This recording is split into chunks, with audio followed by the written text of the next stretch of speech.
What's going on, everybody? It's your boy Danny the Bull here with Hello K. How you doing, buddy? Yeah, good. I'm all good. Let's go. Always look forward to these chats. And there's a lot to talk about today, as you all know. The David Yu interview last night with Queen Veve on Twitter Spaces. A lot was talked about. There's a lot that I want to cover, and I like chatting with you specifically about it because we can have these objective conversations. I think it's important to have, objective, real talk. So thank you for coming on. Yeah, no worries. I mean, there's a lot of stuff to obviously discuss. And last time, we got a much more. I felt like we got a much more positive reception than I was anticipating because I was like, oh, like some of the stuff I think a lot of people might not like, but it kind of has to be said. And I think it was good because I did notice there were some things that the team had said or articulated in the most recent YouTube AMA, especially Dan, which we had heavily spoken about. Like, for example, how much, how, I guess, how they needed to consider the different geographies around the world and people with like bad phones and stuff when it came to the drop system, rather than just saying, rather than like just saying, oh, like the wait list can wait because, the bots are not around as much anymore. So it's good that they kind of changed their stance on that. Like, yeah, some people were like, "Oh, it's kind of frustrating. It took them this long to admit it." But the fact that they have kind of changed the narrative, you know, I think moving forwards, especially for new people who join the platform, like, is a good thing. So Yeah. like it's good to see them do that. Were you sometimes in the past hesitant to say things that could be construed as negative because of like the Yes, reception? yeah, exactly. Yeah, I mean that's why the most recent one, like, I'll give credit to Laurie because she Queen's, Queen's Court with David Yu, because she asked a lot of the questions that are quite difficult to ask for a lot of people, because there's always like for many people, right? There's always that thought in the back of your mind where you're like, what if the team, they now have like a more negative opinion of myself, which is then going to lead them to like you know not inviting me to like like maybe future beta programs, or like bringing me into like X, Y, and Z kind of stuff. Like they're just going Mhm. to treat me as like someone who isn't like contributing to the ecosystem, right? And if you want to go super extreme, some people might be like, oh, if I say something bad about the team, like they can ban my account and like to Yeah. take all my collectibles away, that kind of stuff. So I was more of the opinion of like, you know what, like I've got a good relationship with the team. I can kind of like a lot of the time I would understand where their side of view would come from and I would defend them a lot. Um, but obviously, what they had was the benefit of the doubt a lot of the time because they were very early with a lot of stuff. And I understand like when you're that early or things like that, you need time. Now that they've had like a lot of the time, that 2 years plus, that now we can make a better assessment and be like, oh, you know what, like you kind of did drop the ball there a bit on this kind of thing, or like you didn't handle this correctly. Now I can make those judgments, um, but it depends on how they respond and how they improve their processes and things. Like if you make a mistake, fine. But what I would give credit to is how do you develop a process moving forwards so that it doesn't happen again. Like what kind of Mhm. things are you doing? And they've done some good stuff, at least. Like they need some time to for that to manifest itself, but I can see that they're trying to do some things to improve. Yeah, for sure. And we're obviously both been in the project for a while, so we're looking. We have a vested interest in it succeeding. So I think that everything that we say and have said comes from the right place, and it's important to have it in a constructive way because a lot of people attach emotions, and we Mm. see that in the community. People getting very emotional, people getting angry, having personal attacks and whatnot. And I think that's the absolute wrong way to do it. The right way to do it Yeah, is to have these sorts of conversations.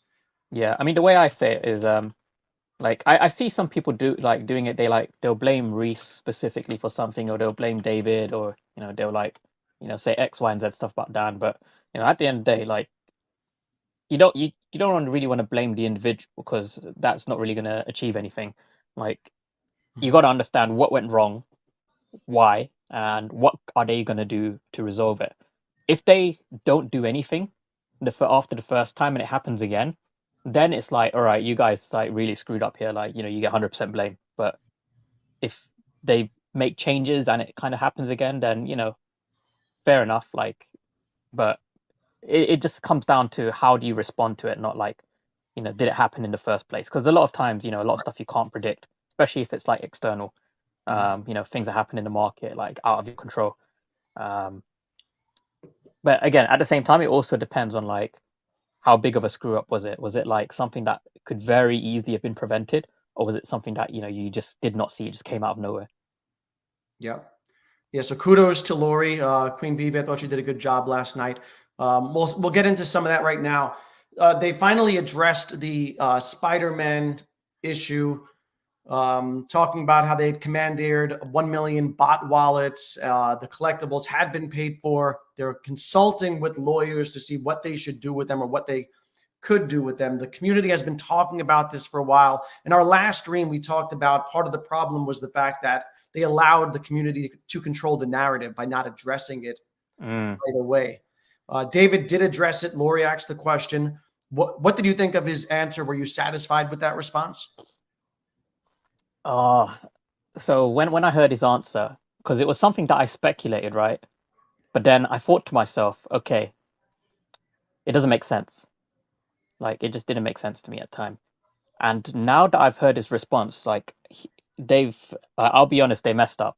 They messed up a lot when they said that. So I don't know if what he said was true, right? Because if it's true, then they really messed up. If it's not true, and there's another reason, then yeah, you still kind of messed up, but maybe there's a reason why you're not being fully honest because it's like a brand thing. So I'll tell you why. Especially if I was like kind of just if I've been around for a little while, like this would like raise huge alarm bells for me, right? Is he said, okay, there were like 13,000 or 15,000, 17,000, whatever, how many Spider-Man collectibles, right? And he boasted about, because they're bot protection, they identified these guys, it was, it did its job. And obviously that was just the commons. I know for a fact that the bots did get a lot of the ultra rares and secret rares as well, but like I'm just talking about the commons here. So that's like a third of the drop, right? A third of the drop, 33%, around about there. Probably more. That's just from like the big chunky wallets that had like tons of them on there. So he pushed that explanation. Now, this was in summer of 2021, around about June 2021, somewhere around there. I can't remember. Maybe it was July, but summertime 2021. Yeah. Now, from there, all the way up until, and you can go and Google this right now. If you go on the Ecomi Medium, February of 2022, that's like half a year, 7, 8 months later, right? They put out an article telling everyone the bots situation is overblown. We have like the best protection in the industry, blah, blah, blah. Like, we've disabled 300,000 accounts. And then they were like talking about this. So like, you guys are like, you don't understand that these bots are just inflating their numbers so they can sell the bots to you. There's only 1% of them, da, da, da. So you can see the problem there, right? Is after 8 months of that, and there were plenty of other drops similar to that Spider-Man. The Killer Croc one was the worst by far. Like that, the bot guy was boasting so much about it. He's like, "Yeah, we botted like 95% of that drop."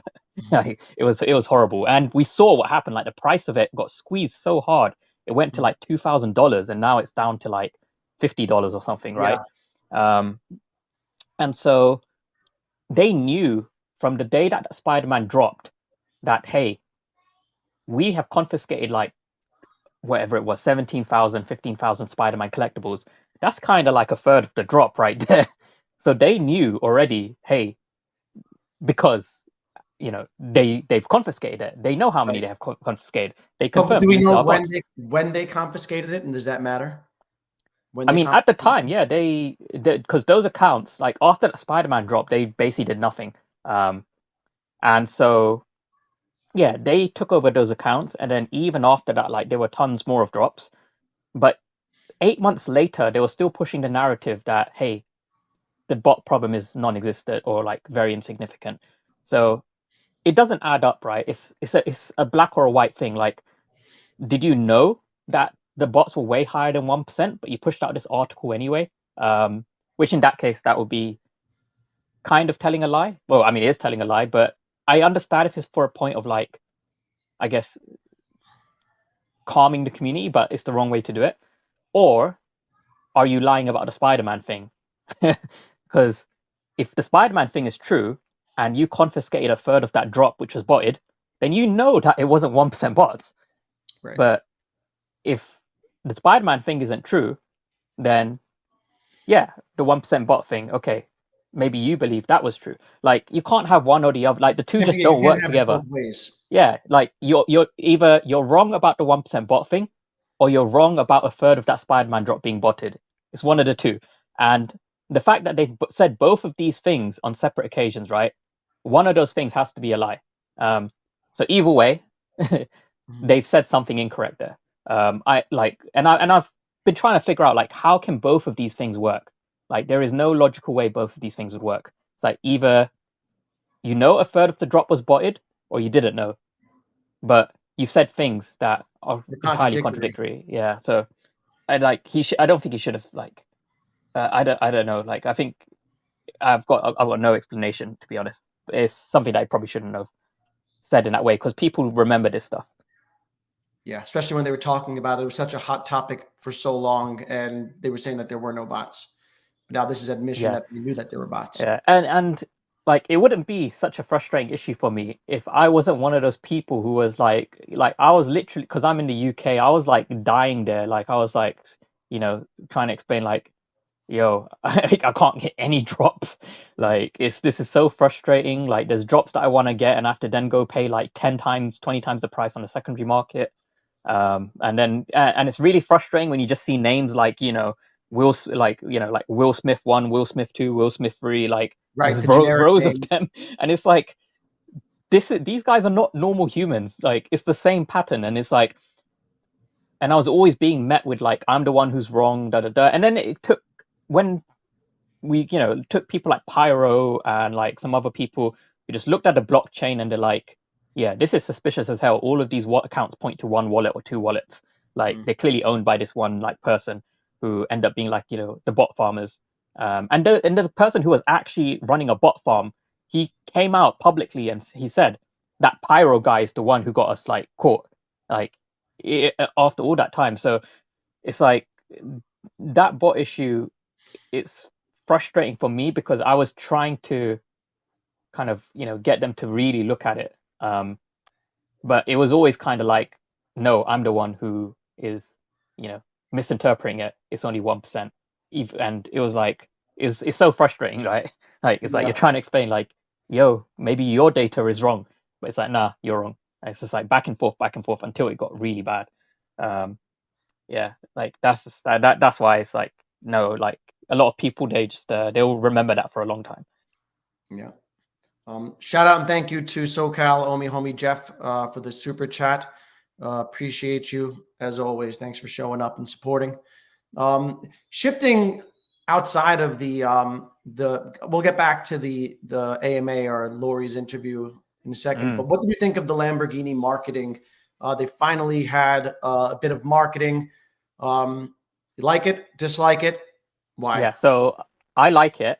And going back to our previous AMA, I said specifically there's two ways Veve can approach marketing. Is they can market to like the people who currently exist, like the people who are like the I guess the fandom, like Right. non-Web3 people, Disney people, and Marvel yeah, people. and the data showed that doesn't work. If anything, the data shows that it's a liability for the licensor. Like, and a good example is Cryptozoic, right?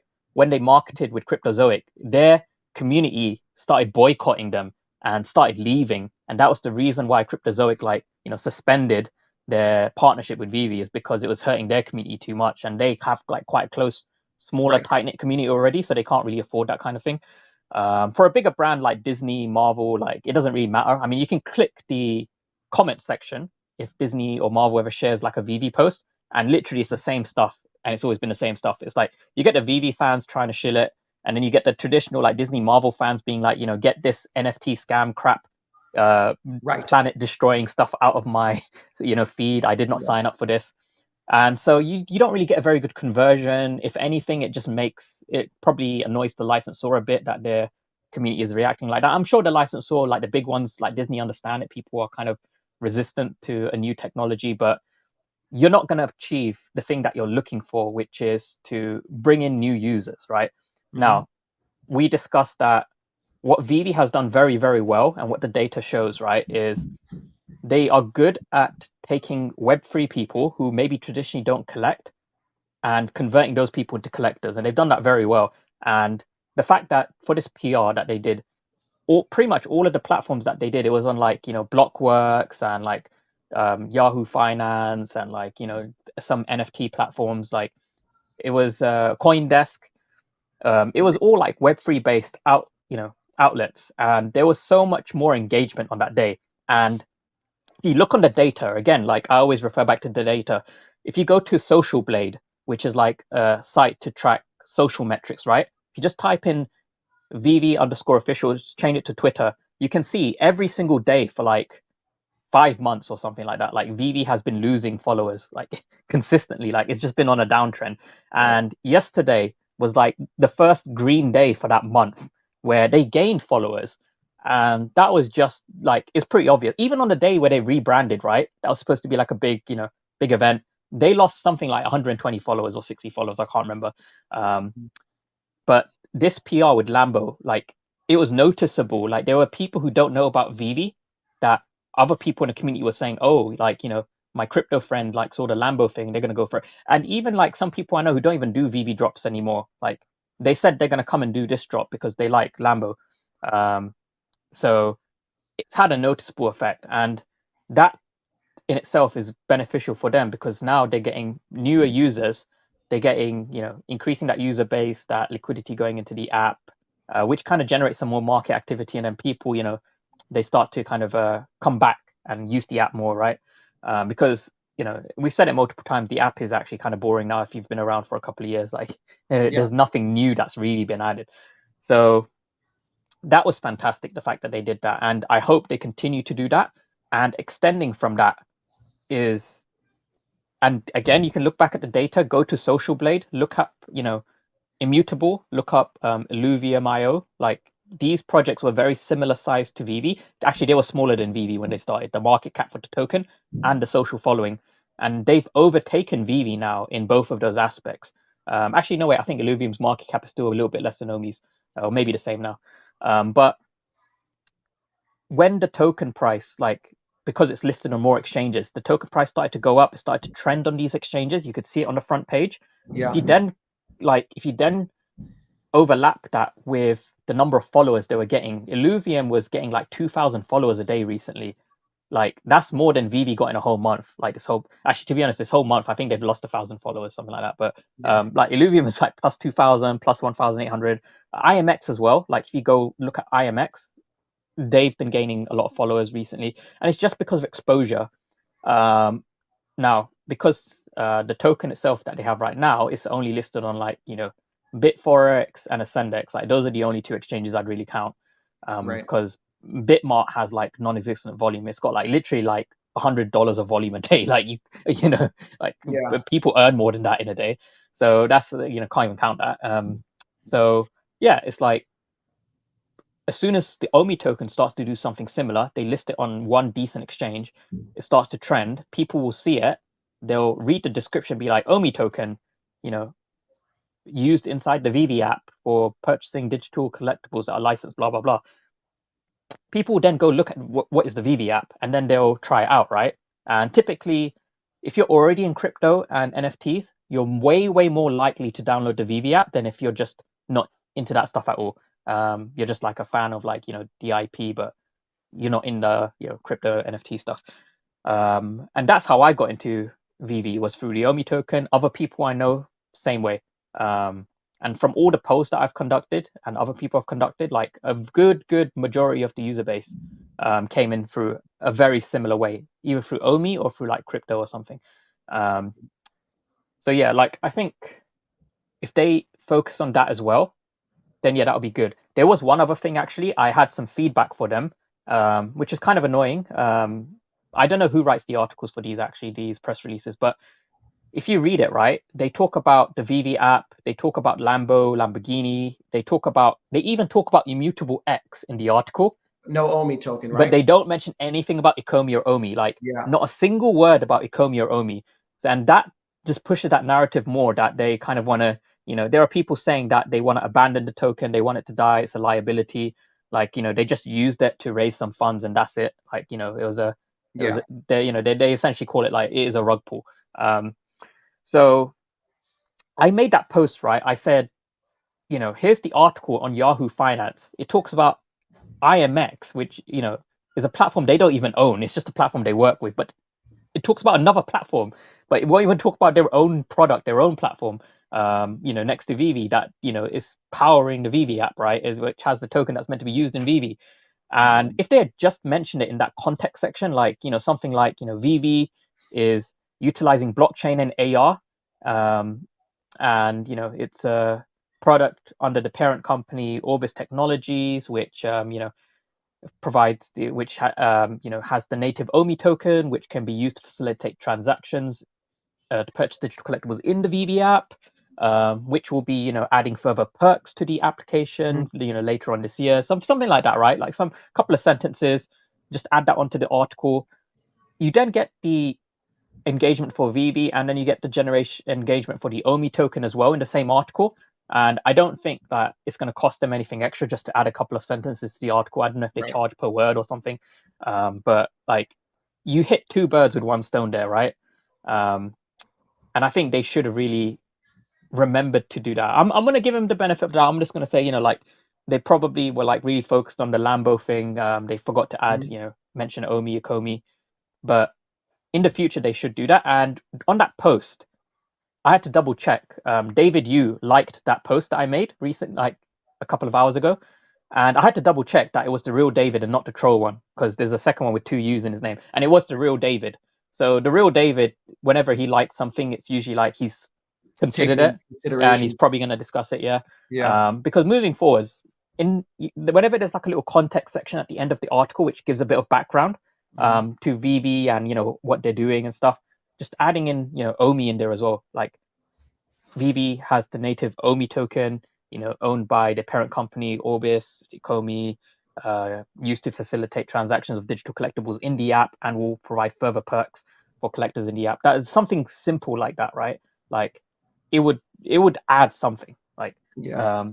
and it would add more positive sentiment that people like, oh, they actually acknowledge, the Omi token. It's not like Right. completely ignored. Like Because do you think that that kind of sentiment will die down. do you think they care about the Omi token? Because I do. I think that they stand to make so much money from it that they can't not care about it. Yeah, exactly. I mean, they hold a lot of Omi token. Their business dev wallet is Omi token. Yes, they get a lot of money from, obviously from Veve, but it's in their it's in their interest for Omi to do well. And not just in their interest for Omi to do well, like they can't forget where all of the initial support came from to even build this app in the first place. Like it came from Omi, and you can't you can't just use these supporters, not just early supporters, but us as well, like money for the token, like and then not just that, but the token brought us in as users, and we bought the token with the intent of using it in the app. Like you Right. can't just give someone something to use in the app and then no longer allow them to use it in the app because you've just stripped away the utility and you've abandoned it. Like then it's just like, well, that's the definition of a rug That's pull, right? that's a rug. Yeah. Yeah, that's a rug right there. Right. And like again, going back to the data, if you look up the top 15 Veve wallets, right? I guarantee you 80% at least that I know of, they are also in OMI. And if you kind of annoy those people as well, right? Like one of them he's already expressed a lot of frustration. Like he's literally said, like, I'm out if if they don't improve.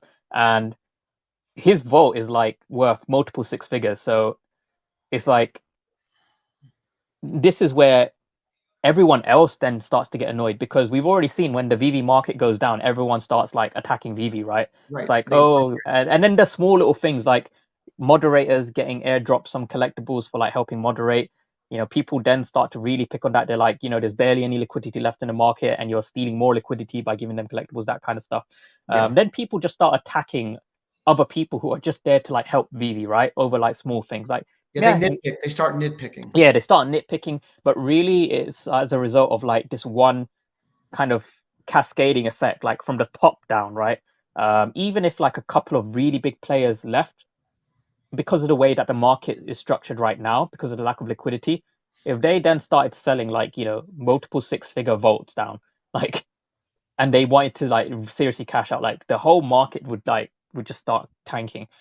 And yeah, like you got to like consider like this kind of effect, because a lot of these people, they provide liquidity in VV, but they also came in as holders of the token and quite big token holders. And if you show yourself as a company that is like, we don't need the token, we can just work without it, like essentially just slow rug it, then those people are smart enough to see that, and they're going to be like, well, why should I leave my money here? What if you then find a way to rob me of my the value of my collectibles in some way? Maybe you pump up the fees or something. Like then they'll just be like, right, I'm just going to cut my losses and get out. And now is a time where a lot of people are migrating from projects that they're no longer interested in, because the whole market is market has come up a bit, but when the whole market is down, it's like the best time to swap between projects, because everything is down, right? Like yes, OMI is like 90% down, but so is Illuvium, so was IMX. Right. IMX has actually pumped like 4x It's a recently. good time to get out. Yeah, It's a good time to get out of something and to double down on what you like. exactly, because that's where opportunity cost is. Like, even if you sell for like a 50% loss, you're buying into something that's down 90%. So it's kind of cancels out, right? Because that's what I did. Like with my collectibles, I sold off my collectibles, a lot of them in July of last year, and people were like, "Oh, you're like, you're buying high, selling low." Like my vote value went from like 30 times profit down to like 3 times profit. But if I hadn't done that, and if I'd held, I'd be down another 50%, right? And that was, People I give said you back shit then, for that also. yeah, exactly. And I said back then, the reason I'm doing that is so I can buy more OMI, but also I want to buy some IMX and Illuvium, because I think that's going to come down as well. And it did. And that turned out to be a very good play, fortunately for me. But like, there needs to be, a lot of holistic consideration of, yes, we've got this token and we want to show that we're doing stuff with it, right? Okay, so just to reiterate, I do believe they are doing stuff with the token. I do believe that the OUP is real and they've got real teams working on it. Not a slow rug. Yeah. I don't think it's a slow rug, right? But it's not just about kind of doing it in the background. It's about showing that intent that, hey, we consider this something that we value, etc., right? Because they talk a lot about VV, they do these VV community updates, and then inside the community update, they'll never ever mention, or they've stopped mentioning OMI, I would say. And someone did ask on the VV official Twitter, like, why do you guys not mention anything about OMI here? And they responded with like, this is a VV update, not an OMI update. So right there, they've kind of divided the two now. They've kind of segregated them. But then you go look at the Akomi stuff, and it's like the Akomi stuff is just retweeting the VV stuff. And so people look at that and then they get frustrated. So the appearance of it is like, well, it looks like you don't value the token, and it looks like the only thing the token has is retweeting VV stuff, right? Like that's what it looks like. Now in the background, I know they're working on it, but they need to be considerate of, the optics and how it looks to these people who are just, viewing the project like, very sparingly. They need to serve their community, right? Yeah, exactly. Thanks for the super chat, VV Monster. We got a question. Will OMI utility in your opinion, will OMI utility and exchanges be ready in time for the next bull run, or will token holders be screwed again for the next another couple of years? What do you think? So my honest answer is there is no data out there right now that suggests to me that it is going to be ready for the next bull run. Like, because I like to operate based on data. Now, that doesn't mean it won't be.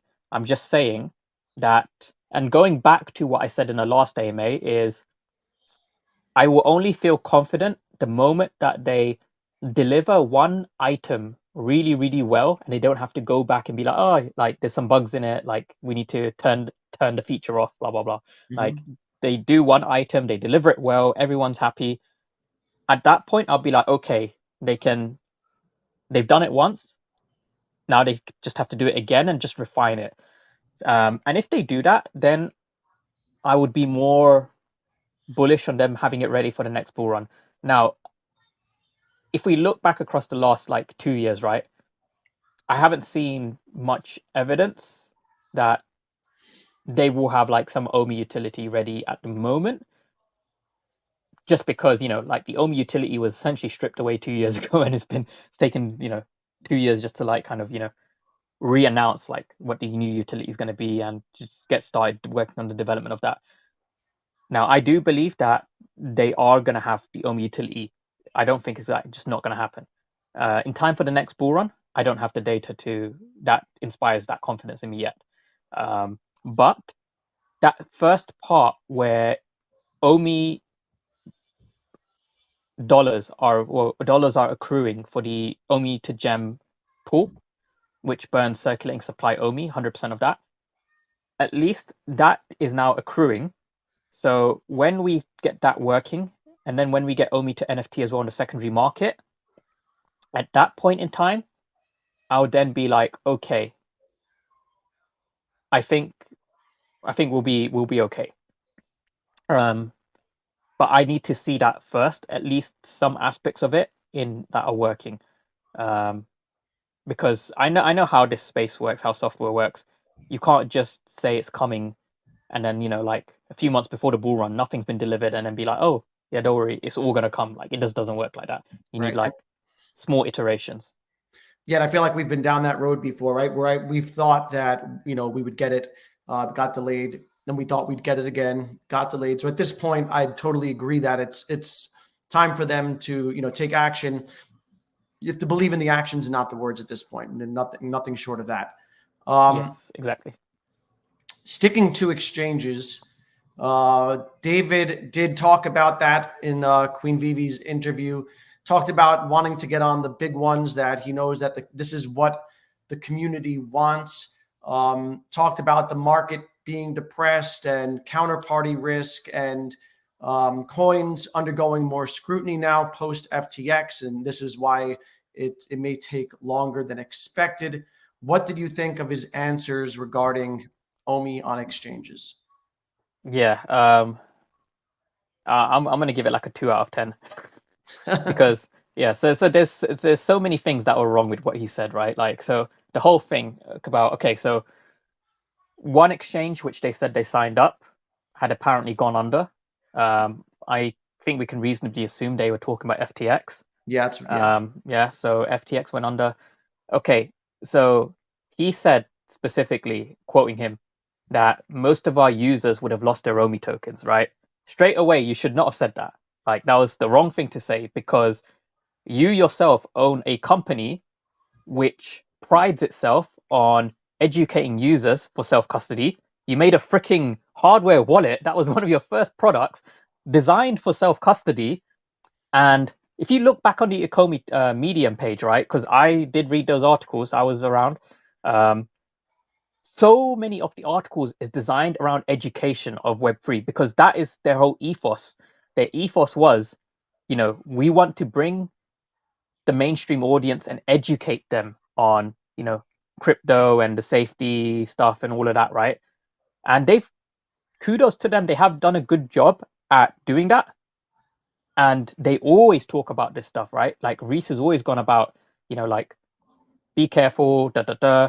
They've gone on the collective shift, streams, talked about, the importance of like, protect your keys, not your crypto, da da da. And then David goes out and just straight up says, most of our users would have lost their OMI, which implies that most of the users would have happily just left all of their OMI on FTX and just left it there as storage. Like that that kind of undermines the intelligence of your user base in a way, right? Because they spent all these years educating their user base, and most of the user base already knows this stuff, right? Yeah. And then you go say, yeah, most of our users don't know this stuff. That's essentially what he's implying, right? I think maybe he didn't think it through when he said that.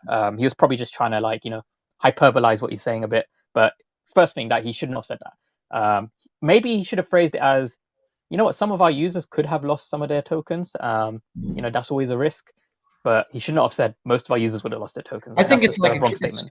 it's kind of a convenient thing to hide behind, right? And people Exactly, yeah. will And nod then their head and say, "Yeah, this is true," and maybe we dodged a bullet. yeah, but then you can't really take credit for a coincidence, because FTX going down and coincidentally being the exchange that you were signing up with was a coincidence. You can't take credit for that because you have to look at the process, right? So let's change it. For that same process, what if the exchange wasn't FTX? What if it was Coinbase and we lost Coinbase for forgetting to Right. sign a document? I don't even know how that works, to be honest. You forget to sign a document, all of a sudden the deal was ended, or like, I don't know, maybe he just didn't explain it properly. I'm guessing he just didn't explain it properly, right? But would they ever tell us that they had Coinbase and they lost it? Would they ever tell us that they had Binance but they lost it? Because that would look really bad. You wouldn't. They would Yeah. never. We would People never have know. They would fixed never those. tell us, right? So you Yeah.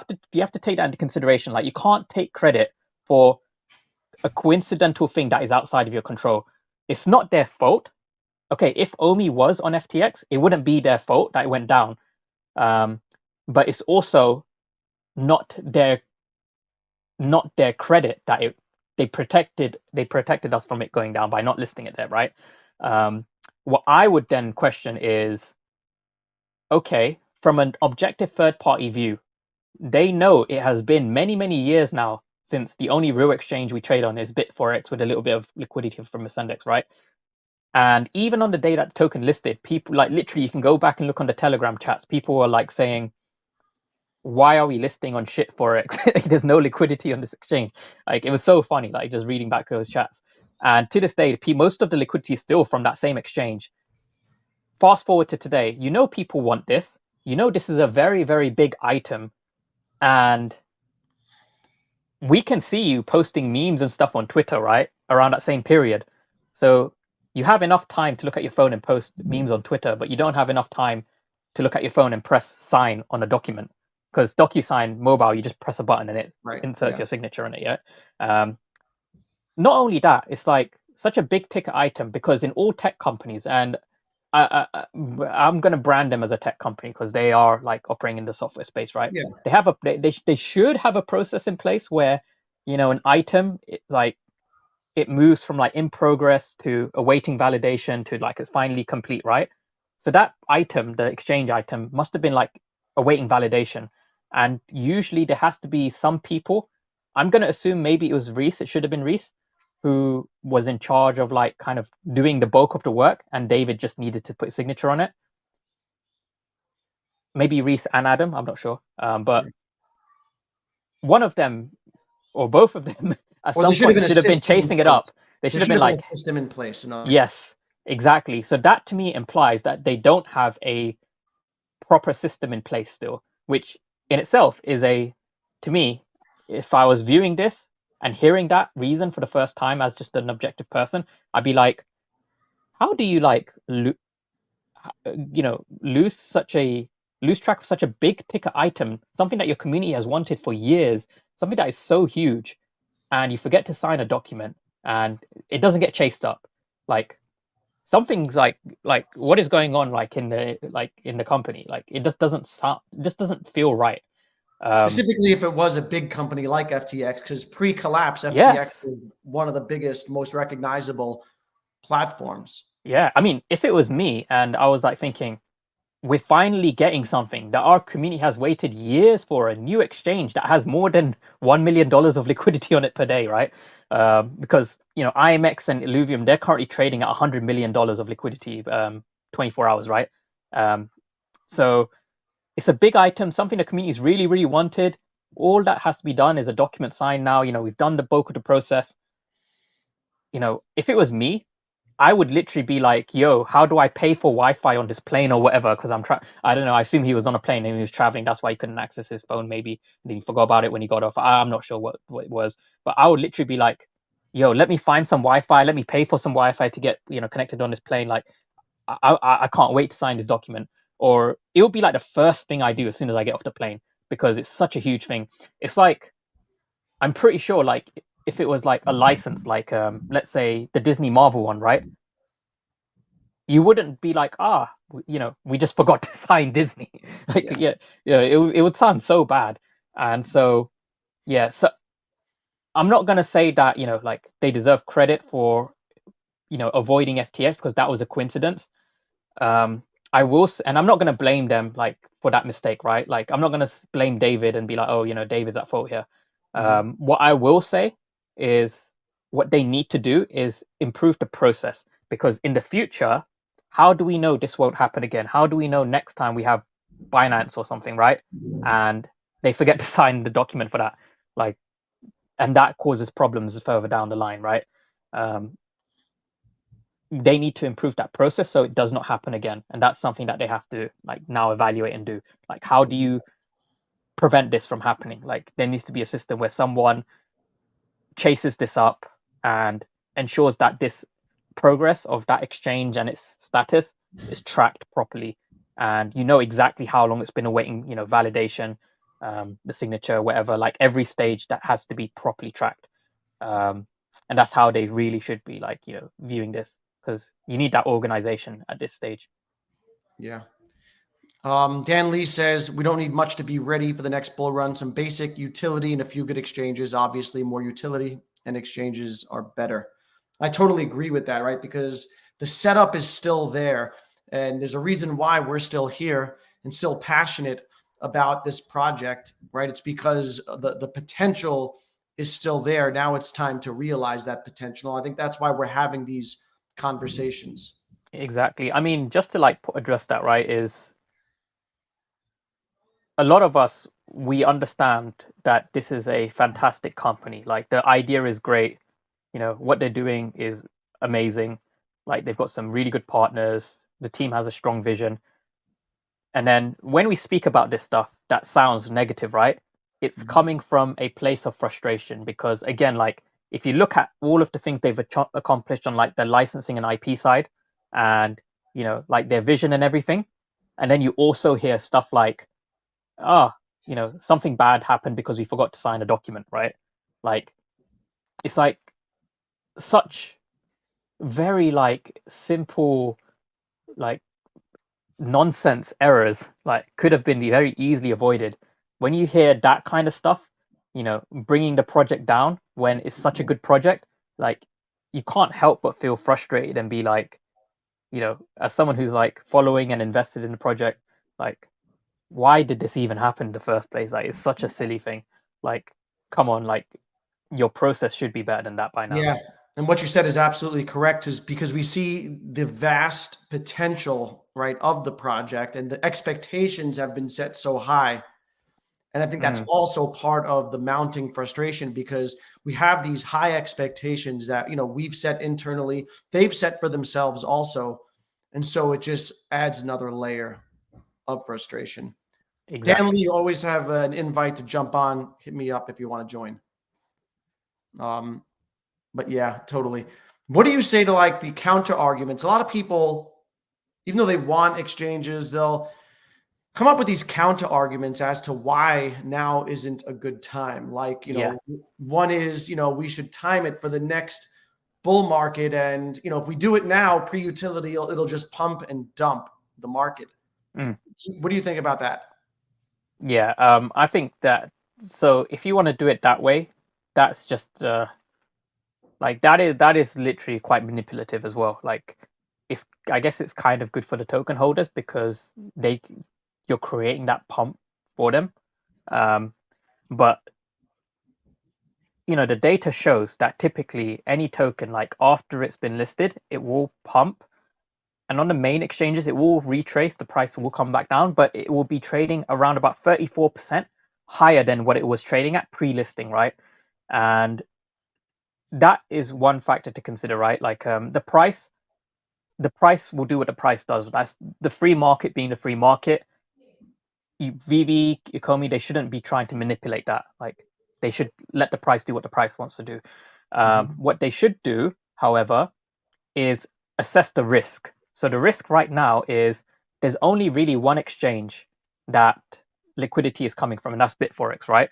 Ascendex has a tiny bit, but it's like not a lot. It's like $100,000 a day or something tiny like that.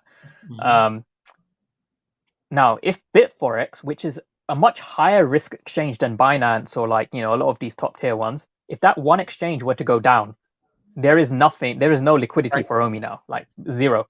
The token would then be subject to like extreme amounts of manipulation. Like it would just be stupid.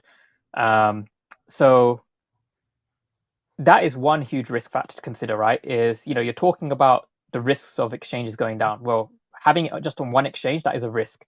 Have it on at least one mid-tier exchange. That will help spread out the risk, right? People have an option now. You increase the liquidity, the price isn't as volatile. Secondly, you know, by increasing the liquidity, they then attract more traders right now. And typically, Vivi and Ecomi is a long-term project. It's not a short-term project. So people need to be kind of exposed to it for a longer period of time to really understand it and invest in it for the long term. Mhm. Because most projects, especially if as a trader, like you just don't have the time to spend a lot of time looking at it. You're just looking at like, what is this? What does token do? What exchanges is it on? Like, can I make a profit off it? And you're just trying to time the market, etc. Right? Um, a lot of traders that I know, they just don't trade OMI, even though they are still involved in like VV and stuff, but they just don't bother like looking at it or trading at it like at all anymore, just because there's no liquidity. Like if you spend $10,000 on it, either way, you will either pump it or dump it. Like it will Yeah. move like It's 20%. just too easy to move in either direction. Exactly. Like so, it's just a waste of time for them. Um, and then yeah, like that's the other aspect. Now, as far as exchanges go and like the difficulties, this is the part which it would frustrate everyone, right? Is you look at OMI, it's linked to a huge product with massive partnerships. They're generating more revenue than like 99% of stuff out there. The team has, pretty good track record. And then you look at stuff like Cumrocket that's getting Yeah. listed on more exchanges than Omi. And it's like, and then you look at like random meme stuff like, like what is it like Punk. Kingdom Verse like just got listed Yeah. on KuCoin. You got like, and Blur is a good project actually, but you got Blur listing on Coinbase from like day one. Um, like the other comparable ones like IMX, Illuvium, they're on like 40 plus exchanges now, and they all came out after Omi, right? And then you look at Omi, and it's like, this token's been around for like 4 or 5 years. Which exchanges is it on? Bitforex, Ascendex, and like a couple of meme exchanges, right? That I don't think they even paid for, to be honest. Yeah. And so it's like, yeah, like this, you see that, and you're like, my first impression is this token was a rug pull, and then I would look at the price and I'll see the chart of it like all the way down and just flat, and I'd be like, oh yeah, this was a rug pull. There's that's it. So yeah, like they really need to look at it from that perspective. Is you got these random meme coins and tokens that seriously don't even deserve to be on a lot of these exchanges, right? But they've gotten themselves listed on it, and some people argue and say, oh well, they paid to be listed on it. Well, at this point, like I don't think they're that cash strapped, to be honest, that they can't afford exchange listings. And like I've seen, how much they generally cost, right? Like back in 2019, so it's probably gone up now, but the cost to list on Binance was $250,000. Plus, you had to provide some tokens for liquidity as well, which I think Binance just uses to dump on you. Um, Probably definitely gone up now because that was like 4 years ago. But the mid-tier exchanges, I'm pretty sure they're a lot less. So, they did make a lot of money for the OMI buyback fund, which was meant to be used for OMI. That that amount that was meant to be allocated for the buyback fund, that percent, which still to this day should be getting allocated towards a buyback fund, which no longer is going to happen. Use that money to continue spending towards OMI in the sense of helping it get listed on exchanges to cover those costs and everything, right? Like Right.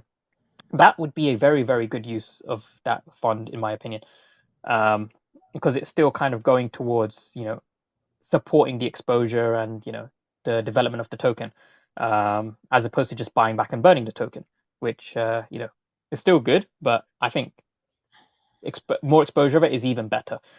So yeah, I'd like to see them do that, but they're at this point, after so long, you got to be on at least a couple of other additional exchanges. Like you can't just leave people to essentially one exchange, and if that one exchange goes down, then what do you do, right? Right. Because that's the other side of the danger, right? So some people say that there's a danger in listing on exchanges during this, during the volatility of yeah, a market. But on the flip side, if the one that you're on goes down, people are screwed in a yeah. sense.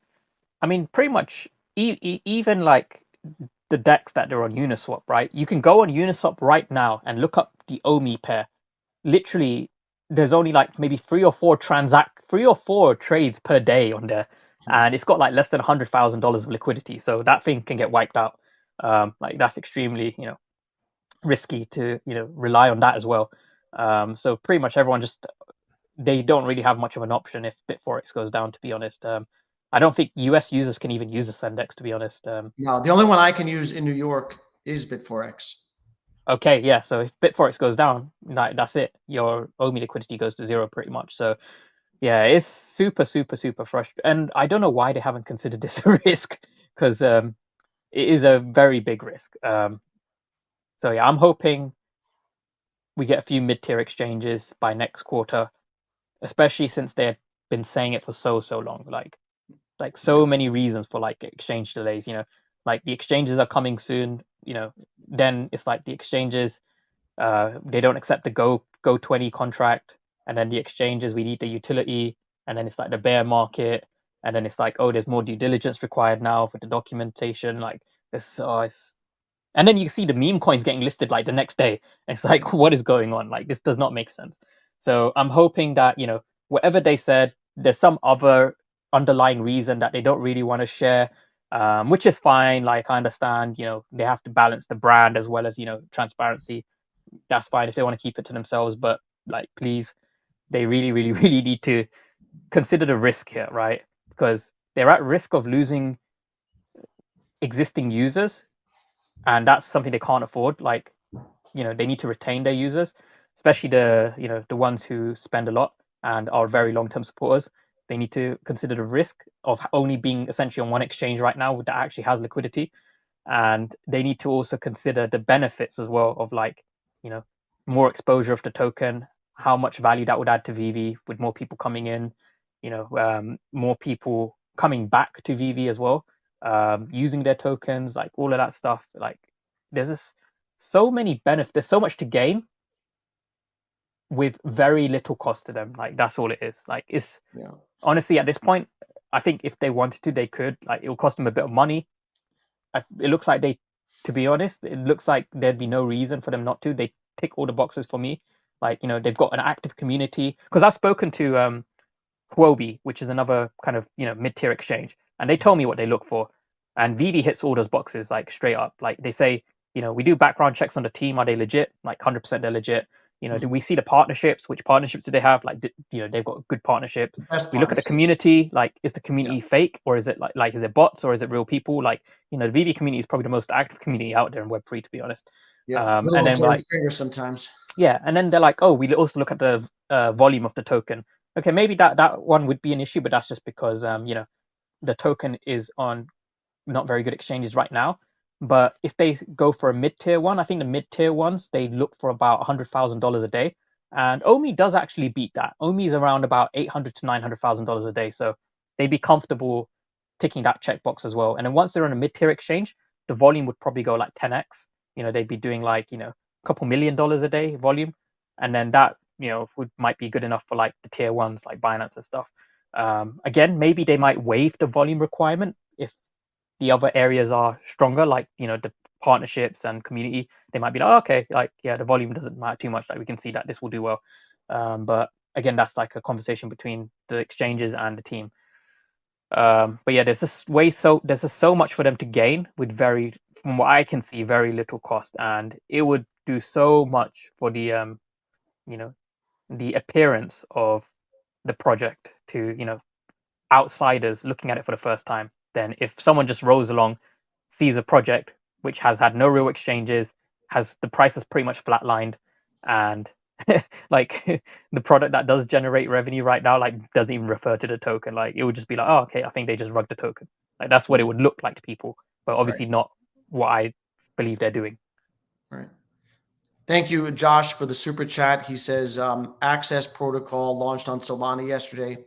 It's on Coinbase and KuCoin. So there you go, another example. Just One another. day, and like Yeah. they've already outranked like the last 4 years or 5 years or whatever of like I guess I think it's 4 years because it launched in 2019. Like the last 4 years of Ecomi's progress with exchanges, this access protocol has like outdone it in a day. Like, come on. And would you consider KuCoin a mid-tier exchange or the top of the mid-tier? Yeah, I would say it's probably on the higher end of mid tier because Yeah. like it has so many benefits. A lot of people use it because they also allow you to use it without KYCing. So a lot of people will use it for that reason. It's kind of outside that jurisdiction, Asian-based exchange, but it's one of the easier ones to get onto as well. Like if you look on it, there are so many meme coins on there, like it's ridiculous. But it generates good volume for them because a lot of people they do trade meme coins. So yeah, KuCoin, like I don't see any reason for them not to go on there. Like it's like the perfect, and I think they're more open to listing like these tokens that are kind of Asian based as well. And I know Komi, their company based in Singapore, um, like it would just make like sense for the Omi token to be on there. Um, yeah, I don't know about the cost, but I'm sure they wouldn't have any issues listing on it if like you get like Rocket and all this other nonsense being listed on there. Yeah. Yeah. And I was just looking and I do see things being listed on KuCoin every day. Um, Reese was in Telegram. We'll get back to David's interview, but Reese was in Telegram recently, and he said that there are 30 to 35 devs on the team right now under the direction of Nestor and Mitch. David yesterday said that they're looking to bring in more squads of engineers and that they'll each work on different things. Does that give you hope? This, redesigning their systems and putting new people in place. Does that give you hope that now they'll be able to scale properly and get OUT out? Yes, yeah, 100%. Yeah, that because this was always my criticism, which I voiced quite publicly last year, and I think maybe I annoyed the team by saying it too often. Is I kept saying that they lacked tech, that they really needed to, improve their technical leadership because it just didn't seem like they had like a proper direction with like the different parts of the product. They were like kind of just doing like they were like winging it a bit, like they were doing things ad hoc too much, which they then came out and said, oh yeah, we were kind of ad hocing a bit too much there, we didn't have like a proper process. um but they did fix that, like they brought on board Mitch to help refine their process. I think it was Dan who said that in the AMA, that they were kind of working very ad hoc. But I felt the same way. I was like, yeah, Mitch as clearly, like he knows how to manage the direction of the product, how to like break up, these features and prioritize them and roadmap it, etc. And how to then, with Nestor as well, like how to um, procure more talent to work on specific aspects of the product, that they've kind of then siloed off, like OUP, MCP, maybe working on the app UI as well. They've got a separate squad for that. That is what I'm saying, right? Is I don't blame them. I wouldn't like carry on blaming them for things that they've done wrong, mistakes they've made, right? I'd look and be like, are they now implementing a process to improve? And the fact that I can see that they've implemented a process, like fine. You guys said MCP would be a Christmas present, like that's what Dan said, and it never happened. And you guys said it will be weeks, not months, and it has been months, but fine, like, I don't care. Like, I'm not gonna go there and blame you. I understand, like, things happen. But what is your process moving forwards to ensure that you can come up with more accurate estimates, or what went wrong here with your estimate? Like, because you guys sounded quite confident that it was going to happen like by Christmas and it didn't. So now it looks like they are working and they have worked on and improved that process. And the fact that they have, straight up said they have hired and are hiring developers to, work on these, individual aspects of the app, which they didn't have before. Because I know how these tech companies scale and work. Like that to me is very bullish. So that's also why I would give them more time. And that's also why I said previously, like, I don't, yeah, I do care, like, the progress of stuff, but I would still give him like until middle of this year just to deliver one thing well. And I don't think that's a big ask. Like, I'm not asking to start delivering, chunks of the OUP and like, get the queue system out and all that stuff. Like, just deliver one item very well. Minimal bugs, well tested, good feedback, and then take it from there, right, step by step. Because I get it, you can't like rush this stuff when you're just still in the process of building out that company kind of tech team, that tech culture. You're still kind of in the process of building that whilst also building the product. Because that's something that Hero and Colex they already had. Is Colex was the other like product that's also on IMX with the trading cards. They already decided to partner up with an existing tech team that had already been working together. They've got their processes down, which is why they were able to deliver so much stuff so quickly. Is they weren't building a team whilst building a product at the same time. Veve is building that team and scaling it up whilst also trying to build the product and improve on it. Right. So I that's why I give them, like a lot of benefit of the doubt, a lot of like, like I'm very lenient on like, missed timelines and stuff. I'm just like, I always say, whatever David says, just add like an extra quarter onto it. Like, like, because The that's truth what's is going to they happen. do have to integrate these people into their systems, and there's a learning curve. Yeah, it takes a while to onboard. Right. So they have to onboard them at the same time as keep the ball moving forward. Yeah. So, what's up, Johnny? Johnny's funny. Like, I stayed with him at Jeff's house in Anaheim. Like, yeah, he's funny. He was like a pineapple gang. Yeah, it was a good time. MCP now in beta, right? I saw that. Alex tweeted out it's now in beta. What do you want to see by, let's say, May out of MCP? You want to see it roll out phase 1 to everyone and work? Is that what you're looking for? And then you'll, have some satisfaction in knowing that they executed properly? Yeah. So for me, I would want MCP rolled out for everyone. It's working. Now, okay, so I would want, obviously the first stage is going to be the points and the leaderboard, right? But I would want obviously more than that. And the reason why I'd want more than that is because that part of the MCP technically used to exist. Like when you could buy collectibles, you could see your points and you could see like a little point thing like in your profile. I think you might still actually be able to see how many points a collectible gives you if you go to the auctions, because I think they never really removed that. Like I think it was something that was missed. It's like so there'll be a little icon with like a little thunderbolt thing. I don't know if you've seen it, and it'll have like points next to it. That's your MCP already there, or like the remnants of the old MCP, because it was supposed to come out in 2019, right? Yeah. Although the app launched in 2020, so I guess they pushed it to like 2020, then 2021, etc. So yeah, I would want to see the phase after that also out as well. So I guess that's like the queue system and using your points, right? If they can do that by May, then I'm like, yeah, they'll be fine. From there it's just up only. Yeah. But that's like the minimum I'd want to see is like everyone has access to MCP and you can use your points. Like, I think that would be fair. David was on Matt Gondek's podcast also this week. And he mentioned something about edition sizes, right? That people like Javier Torres were talking about. Oh yeah.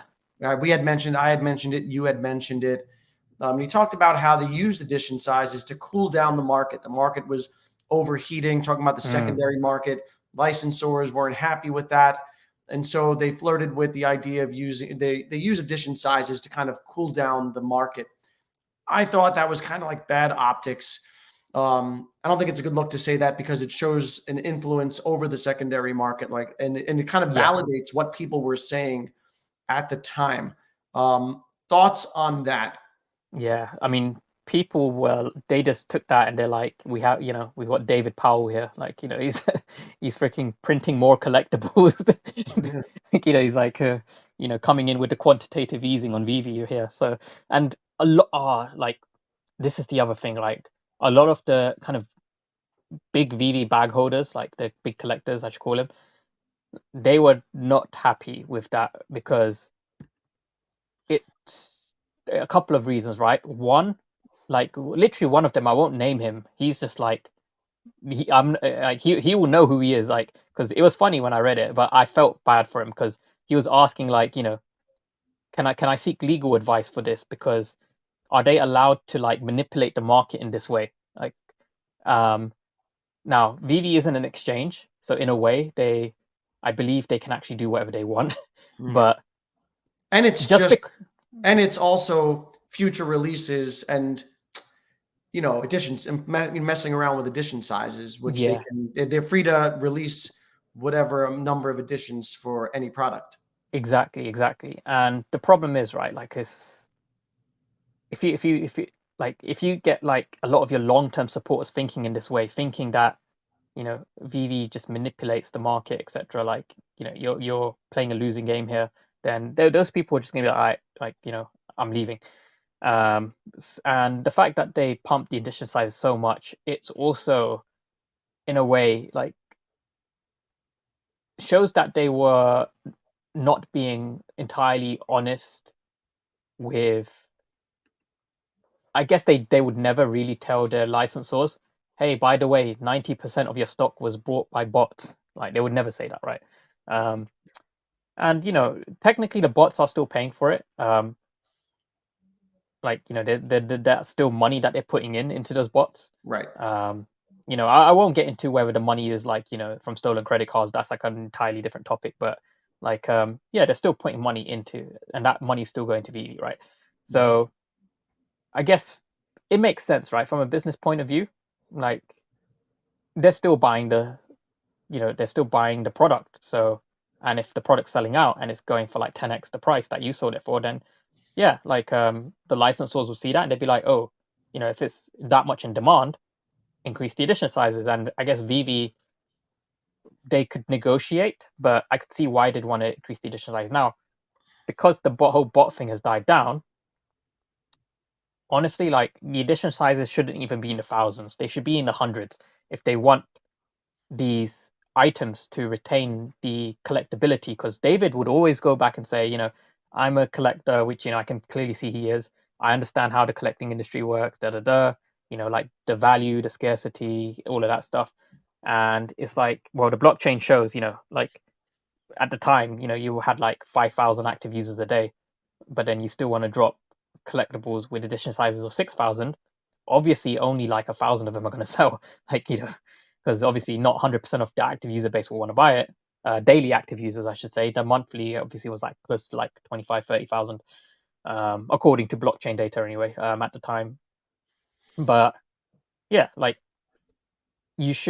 I would say at any one point, you should look at your active user base for that day, or maybe let's say the week, and not do a drop that exceeds more than 10% of that, because a lot of those active users, they're probably not going to buy stuff in general anyway. But also, it's like, actually, no, sorry, I take that back, because that active user figure is based on at least making one transaction. So they are actually buying and selling, yeah. So they're not just logging in. So that's the kind of active user that I'm talking about. So yeah, those active users, they might not want to buy that drop anyway. Like, I didn't go for the Chucky because I'm not really that interested in it. So they're not going to go for every drop. So probably, I think, maximum 10% of the people who are actually buying and selling stuff, like, that's what you should do. So if you got, like 10,000 people active daily, I don't think you should do a drop with more than 1,000. if you really truly want to retain that collectability aspect. Now, what's going to happen is if they do that, and there's a lot of value in because of the scarcity now, then yeah, the bots will come back, and then you have a problem here because now with such few amount, the bots are going to take like majority of them again, and then you go into the same circle. Then that's why the queue system is really important. So I can get why they might want to do that to disincentivize the botting because there's no profit to be made. People only buy it because they want to collect it. So yeah, I get that. But I think they are in a tricky position, right? They can't just go and pump out edition sizes. So I think there are ways they can rectify this, right? Obviously, burning the unsold ones, like do that first. Ideally, don't announce it, just do it. Because then people will start to Right. then buy because they know you're going to burn it. Secondly, for people who do buy it for the collectability aspect, but now, it's below retail price because they bought it, like that can be kind of, disincentivizing for people to buy more stuff in Vv. That's actually one of the reasons why I just don't buy stuff anymore because I'm like pretty much every drop, like most drops, I'll buy it and it'll go below retail. So why don't I just not buy it and buy it on retail, right? And buy it on secondary. Is do more of the kind of perks and airdrops and things like reward the people who are buying into this. Like come up with ways to reward your collectors. I'll give credit to both Hero and Quid actually, like especially Quid because I used to make fun of him. Like that company was a meme to me at the start. Like I was one of the people who were like just making fun of him. But they've done a lot to reward their collectors. Like they're actually doing a giveaway right now for like a collection where I think they're giving like it's so random. Like they're giving away I think a Louis Vuitton bag or something like that. I was like, Wow. what? Like, like it's kind of cool, but A um, physical bag? yeah, a physical, not an NFT, Funny. like a physical LV bag. It's some luxury bag, like I can't remember, but they're doing some kind of like high tier, like like some collection or something. I can't remember. I didn't like look too much into it, but they've been doing that for a little while, where they'll like for every collection for the collectors, the top collector or top three collectors, they will ship them like a physical item that has some value. Like if they had a Godzilla one recently, oh no, it was King Kong, and they shipped the top collectors like the original physical version of like the King Kong comic book. And it's like from the 1980s or something, and it's like like slabbed and stuff. Like it's really cool, and that thing itself is it's worth a bit of money. Um, so stuff like that is cool. Like if Vivi did that, where people the top comic book collectors they sent them a VV comic in physical, like one of the exclusive Marvel covers that they do, but they Yeah. managed to get that printed in physical, Yeah. like a limited supply, like 500 of them, and they shipped them to like the top 500 comic collectors, like That'd be dope. based on your points or something. I don't know, Yeah. but like that would be like and they just did that like randomly. They didn't pre-announce it. Like that would be like people would talk about that for days. Like that's like huge value of your collector of the collectors on your platform. So yeah, stuff like that. I think they really need to look at ways of counteracting the depreciating effect of pumping up edition sizes, and go back and rewarding the people who do choose to contribute and do it regardless of whether they make a profit or loss. Yeah. What did you think of yesterday?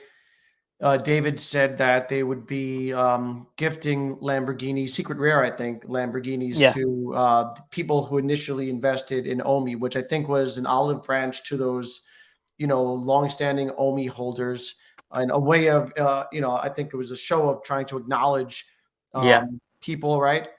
yeah. Did you like that? Yeah, so that story actually, that was partly as a result of someone that I know. Like he was one of the kind of crowd sale investors, and Mm. I think we might have mentioned it on your AMA that we did last time, where back in like 2018 or whatever, 2019, like they said, we're raising money to acquire licenses for this application. They kind of talked about it. It wasn't even called VV, it was called Economy Collect. And they said to the people who at the time were just investing in an idea, if you buy the token, when we build this application, we will gift you a special collectible. They said that right at the start, Gotcha. years ago. Now, since that crowd sale, which was like many years ago, right? They only finally, like years later, got around to addressing that. And I think, honestly, I think maybe they just forgotten about it. And it wasn't until recently when, um, like a few people, one of the guys from the crowd sale, myself, like we kind of mentioned that publicly on Twitter. Hmm. Um, I think honestly they just forgotten about it, because it shouldn't take like that many years just to send out a collectible, right? So yeah, that's what it was about. So they were promised a collectible, from years ago. It wasn't like just given to them like, on the spot, like a random thing. They've been waiting for it. So now it's finally happened years later. Like that tick box is done. So yeah, it's good that they did that, because some people are seeing it in the way that, hey, these people who invested in Omi right at the start, they made like 1,000x and they're getting a secret rare Lambo. Like that's kind of unfair. Like why are you giving them collectibles as well? Um, when they bought Omi, they were investing into an idea. They were investing at the riskiest stage possible. Like nothing Right. existed. There was no license. There was no product. There was just, hey, I'm going to build this app. I'm going to get licenses, and it's going to use this token that we're creating called the Omi token. Do you want to buy some? We'll give you a collectible when we built the app. Like that's literally like kind of what you had, right? And not many people do that. Like not many people jump on board and be like, oh yeah, I want to put money into this thing that's just an idea. Like many people, they want the product to already exist. And obviously it's less risk, but less reward. So a lot of these people went in at the riskiest stage. They found it. Um, and they're just getting what was promised to them. Like, like they were meant to get something. Yeah. Um, David talked about interoperability. He mentioned it in the Matt Gondek interview. He said it again yesterday. He said that they would be intentional about where they allow VVNFTs to go, building in safety for their user base. Mm, I, I didn't really like that. I don't really like that. I understand like the yeah. optics of having to placate big brands, Mm, right? And the headlines if things get lost or whatever it is. But at the yeah. same time, the whole the nature of the NFT world is owning your own keys, and that's part of like the core values of it. And you need to trust in your people, right? And the people who do move it off app should be the ones who know how to do that already, know how to use Mm, MetaMask. They're familiar with these processes, and the yeah. ones who don't and aren't familiar would just end up leaving it on the app anyway. Uh, Yeah. Yeah. so, what do you think about their take on interoperability? Yeah. So I always default back to the same thing because I really don't like the argument that people can't be trusted with their own product that they've bought into. Like we need to protect them from their own stupidity, or like okay, maybe that's the wrong word. Like their own ignorance with their Yeah. Web3 space. Like because that's the exact same argument that was always used for like the internet and for like online banking and for like e-commerce, like all of the time, like in the early days. It's like, why would you go and bank online? What if you enter your credit card details into like a fake site, you get your money stolen? What if someone goes onto your computer and sends your money to them? Like it is so much safer to go to a physical bank with your Yeah. physical money and deposit that way because you've got it in front of you. You can touch it. Like there's a person, there's CCTV there, blah blah blah. Like so, people there were groups of people who were always against online banking, and even to this day, like quite like maybe more on the elderly side, they just always go into a physical bank because they just can't. They're still Right. My paranoid about that parents, kind of for thing. example. Exactly, yeah, like yeah, like my Yeah. parents as well. So that's always the case, and you're applying the same logic to this Web3 space where it's like, oh no, like we must look after your NFTs for you. You can't be trusted with it because you might get scammed. Actually, you know what? Vivi's not really the one saying it. It's the people who are trying to defend the lack of interoperability. Now, that being said, at least David kind of came out and said, yes, we are going to go through stages of education, which I credit them on this, right? They've been very good with like putting out educational content on like the importance of like hardware wallets, Mhm. your own kind of a non-custodial ownership, safety, looking after your keys, all of that stuff. I think Reese wrote a lot of the articles, so he's done a really good job at that. Mhm. And at this point, like, yes, a lot of people are still kind of new, but you've done a good job at educating them. Keep doing that and just make sure that they're aware of the risks. Put out loads of videos, work with community members to like put out more content based around this, tutorials and Mhm. stuff on online, on like, just your VV NFT safety. And just on that point, right? Like one of the biggest, okay, so now this is the part where it gets a bit like, a bit where people will start to go into conspiracy mode, right? Is the first one of the first products he sold was the Ecomi Secure wallet. And one of the biggest selling points was these digital collectibles you will be able to store on that wallet. That was a selling point. Like you sold it on that, and there were people buying stacks of them. Like, that thing was always sold out. It would not be on the website for longer than a couple of minutes, right? Yeah. I was never able to buy one because it was always sold out. And so that was one of the reasons, is because they're like, wow, everyone's going to want to, self custody their assets. And they've provided the hardware wallet to do that, to move your NFTs onto there. Then yeah, I'm going to stack these and I'm going to resell these. That's what a lot of people were doing. Um, and that obviously, now it's like, oh, you can't actually store your VV NFTs on your secure wallet. The secure wallet is basically just, another version of like a nano ledger, like, like one of these. Right. And so it's like, yeah, you basically just paid for an expensive ledger, because one of the biggest selling points, like, you're not really doing right now, or you can't do yet, I should say. Maybe there, you will be able to do it in the future. I hope so. But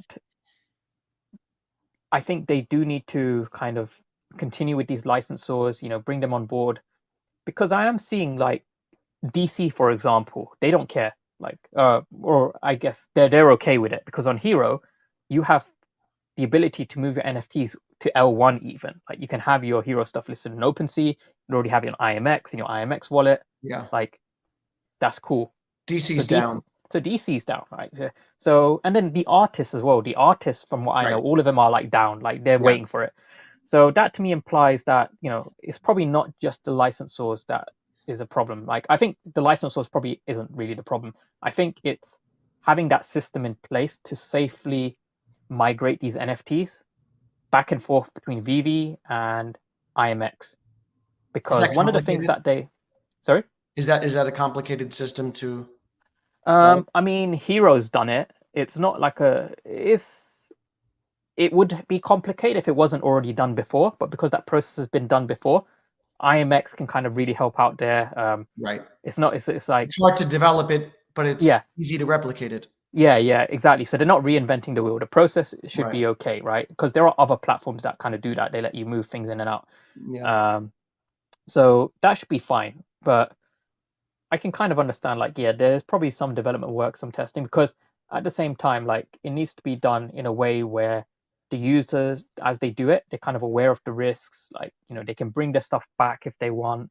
There's important AML stuff in place. Like, I'm not sure what the AML stuff looks like, because as far as I know, with AML and KYC, you need to be aware of what's leaving the app and what's coming into the app. Everything else that happens inside the app, the transaction stuff, like that's down to the individual.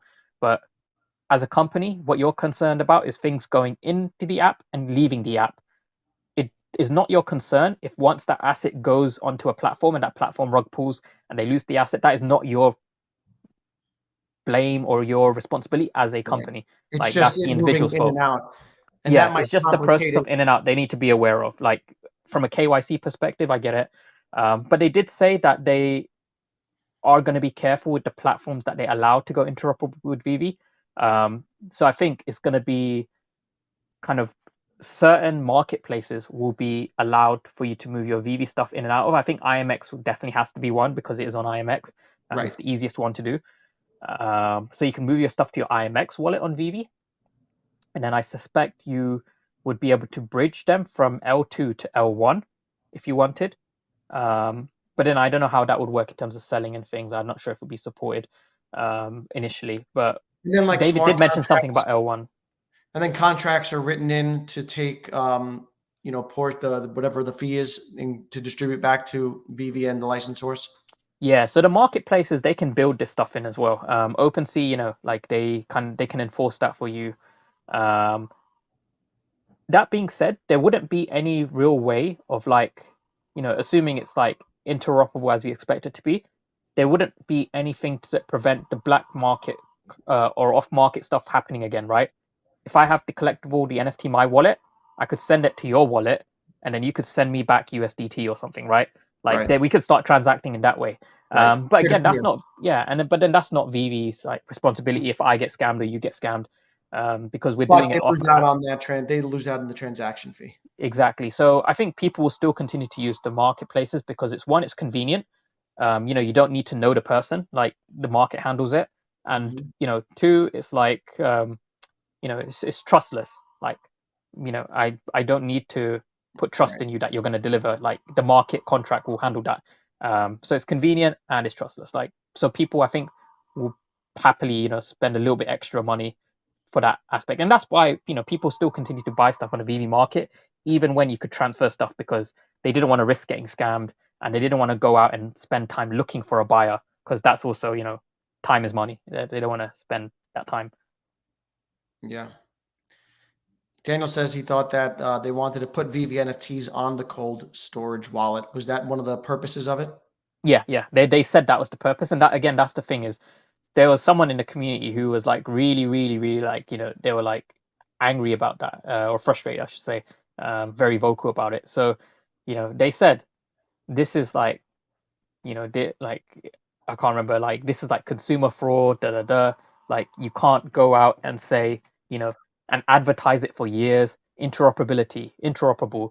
Use it as a defense for the fudders that are saying you guys are centralized. Like if you go down, your NFTs vanish, and then Yeah. you respond to them like you'll be able to self custody your stuff later this year. That tweet's still out there. It still gets retweeted like every couple of days. It's Yeah. like probably the most retweeted tweet that's on that Kobe page as well. And then like one of the biggest selling points of your hardware wallet is you will be able to use this to like self custody your VV NFTs, right? Store them on there. So all of that, like it wasn't like just casually mentioned. It was something that you used to sell to your consumers. People bought in to that product, to the platform because of that reason. I bought into part. That was a big selling point for me. Is I saw it and I was like, this ain't like Quid where they've got the licenses and stuff. These are NFTs that you can self custody eventually. Um, Right. like if I was told from the start the self custody, the interoperability was never going to come, I would never have spent as much time and money on this stuff. I would have only bought stuff like for fun from the start. If they Hmm. had ignored the NFT aspect, like I think a lot of this stuff would be like similar to like Quid level prices for a lot of the things that they have as well, because then it's literally no different. It's just a Yeah. digital collectible where the asset itself, the token is on a centralized database, never to leave there. It's just purely for fun, as opposed to existing on a blockchain where you can own the token. It's a piece of history that's verifiable. It's an entirely new type of asset, first of its kind for like XYZ licensors. Then there is some value there, right?